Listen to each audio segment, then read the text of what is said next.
Tu savais que le Shiba Inu a failli disparaître 2 fois? La première fois, c'est quand le Japon s'est ouvert à l'Occident et que tout le monde a voulu des chiens européens. Et la deuxième fois, c'est pendant la Seconde Guerre mondiale. Les bombardements, la famine et une épidémie dévastatrice ont quasiment effacé la race de la surface de la Terre. Aujourd'hui, le Shiba Inu est l'une des races les plus populaires au Japon et l'une des plus recherchées en France. Mais pour en arriver là, il a fallu 9000 ans d'histoire. Des samouraïs, une poignée de passionnés qui ont refusé de laisser mourir la race, et un seul chien. Un seul, qui a sauvé la lignée entière. C'est cette histoire que je vais vous raconter aujourd'hui.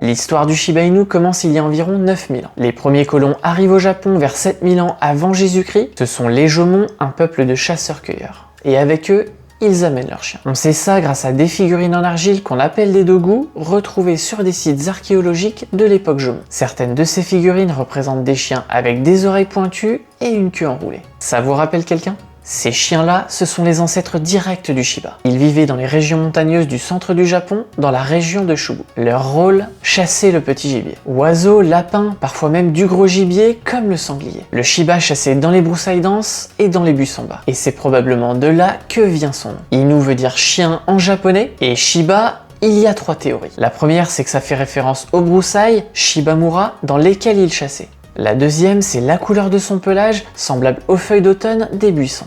Et la troisième, c'est qu'un ancien sens du mot Shiba veut tout simplement dire petit. Le petit chien des broussailles. C'est poétique, et ça lui va plutôt bien.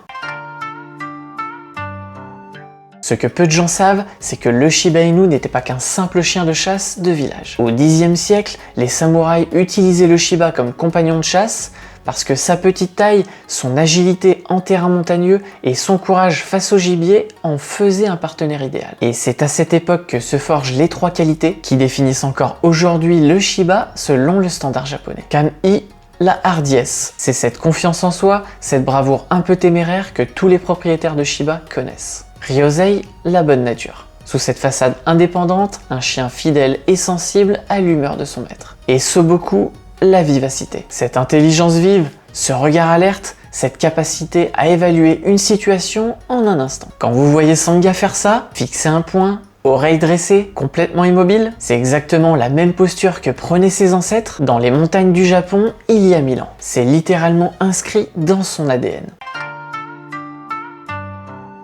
Avant la Seconde Guerre mondiale, le Shiba Inu tel qu'on le connaît aujourd'hui n'existait pas. Il y avait 3 types distincts, chacun originaire d'une région différente du Japon. Le Shinsu de la préfecture de Nagano. C'est le plus proche du Shiba actuel. Pelage rouge, sous poil dense, mais contrairement au Shiba d'aujourd'hui, il avait les yeux ronds, pas en amande. Le Mino de la préfecture de Gifu. Plus petit, avec des oreilles charnues et triangulaires.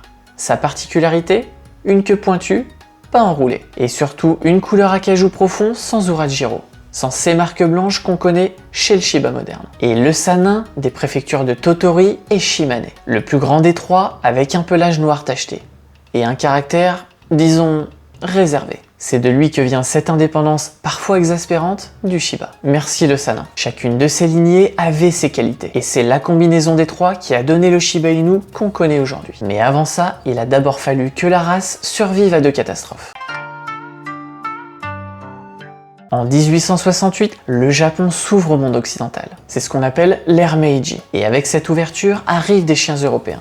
Des setters, des bergers allemands, etc. Et les Japonais, fascinés par la modernité occidentale, commencent à croiser leurs chiens natifs avec ces races importées. En quelques décennies, les lignées pures du Shiba disparaissent presque complètement. Entre 1912 et 1926, il ne restait quasiment plus de Shiba de sang pur. La race était en train de se dissoudre, silencieusement, dans des croisements non contrôlés. C'est en 1928 que des chasseurs et des intellectuels japonais tirent la sonnette d'alarme. Ils fondent le NIPPO, le Nihonkei Hozonkai, l'association pour la préservation du chien japonais. L'objectif ici, sauver les races natives avant qu'il ne soit trop tard. Alors ils commencent à établir des pédigrés, à identifier les derniers spécimens purs et à documenter les standards. En 1934, le premier standard officiel du Shiba est publié. Et en 1936, le gouvernement japonais prend une décision historique.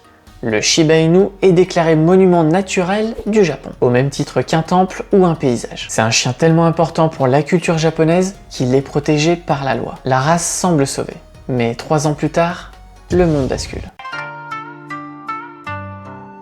La Seconde Guerre mondiale frappe le Japon de plein fouet. Les bombardements rasent des villes entières, la nourriture manque pour les humains, alors pour les chiens, n'en parlons pas. Les programmes d'élevage sont abandonnés, personne ne pense à préserver une race canine quand la survie humaine est en jeu. Beaucoup de Shiba meurent dans les raids aériens, d'autres meurent de faim, et ceux qui survivent à la guerre se retrouvent face à un nouvel ennemi. La maladie de Carré, une épidémie dévastatrice qui se propage dans les années 50. À la fin de cette période, les lignées Mino et Sanin sont quasiment éteintes. Il ne reste qu'une poignée de chiens de sang pur. Et c'est là qu'intervient un chien dont le nom est inconnu de la plupart des propriétaires de Shiba, mais qui est probablement le chien le plus important de l'histoire de la race. Il s'appelle Nakago. Nakago est un descendant d'Ishigo, un Shiba de la préfecture de Shimane découvert en 1936 et considéré comme le père du Shiba moderne. Grâce à un programme de croisement minutieux entre les deux derniers spécimens des 3 lignées, Nakago est né. Et c'est lui qui est devenu la base de la reconstruction de la race après la guerre. Sans Nakago, pas de Shiba Inu. Pas de Sangha, pas de même Dodge, rien. Toute la race tient à un fil. Et ce fil, c'était un seul chien.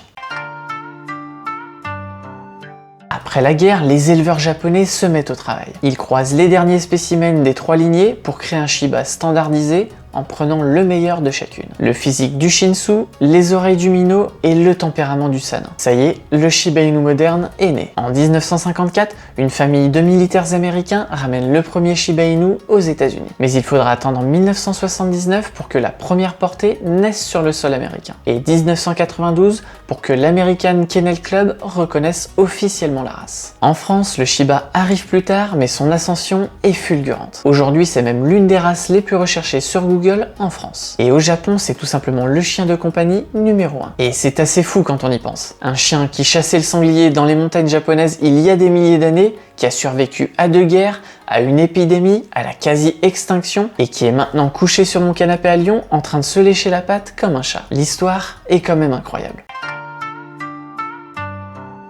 Et puis il y a l'épisode que vous connaissez certainement tous. En 2013, un Shiba Inu du nom de Kabosu devient le visage du même Dodge. Et en 2021, la crypto-monnaie Dogecoin, inspirée par ce même, dépasse les 80 millions de dollars de capitalisation. Un chien de chasse japonais du 7e siècle avant Jésus-Christ qui inspire une crypto-monnaie au 21e siècle, on n'aurait pas pu inventer ça. Mais au-delà des mêmes, ce qui rend le Shiba spécial, c'est que toutes les qualités qui en faisaient un chasseur exceptionnel il y a 9000 ans sont exactement les mêmes qui en font un compagnon fascinant aujourd'hui. L'indépendance, la fierté, l'intelligence, le courage, la propreté quasi obsessionnelle et cette personnalité qui fait qu'un Shiba ne sera jamais un chien facile. Et c'est d'ailleurs pour ça qu'on les aime.